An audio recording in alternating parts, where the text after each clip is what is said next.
What jumps out first about Stephen Hill? How about his size? At 6'5" and 206 pounds, it's exactly what those pro scouts love. But Hill's skills often bring out the worst in opposing defenses.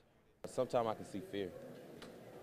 They're trying to see what type of move I'm going to make, and if I can bulldoze them, I will bulldoze them. But other than that, yeah, I see a lot of fear.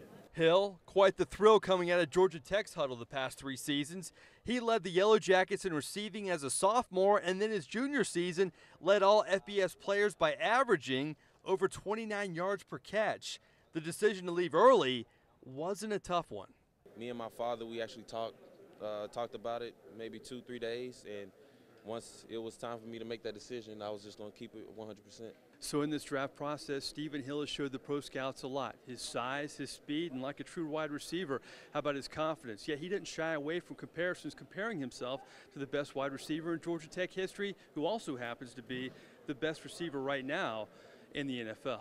I can say Calvin Johnson because he has the speed, he has the height, and he can jumping up and go get it. Yes, he's the big Megatron, I know that, but other than that, I feel like I compare myself to him. Hill hopes to continue quite the Tech pipeline of wide receivers to the NFL, a pipeline he tapped into to see if he was ready to make the jump. His biggest reference, how about former Tech first-rounder Demaryius Thomas? He actually told me, he was like, look, if you're going to make this step, you need to go ahead and do it, and this is a man's game. Hill and his NFL counterparts had to make the most of their opportunities at Tech. Paul Johnson's triple option does most of its damage on the ground, but in the process has made Stephen a better all-around receiver.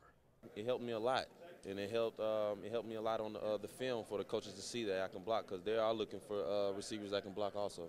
So he's not Megatron yet, but call Stephen Hill a rookie waiting his turn, a turn he hopes comes sooner in the draft than later. Mike Neighbors for CST Tonight.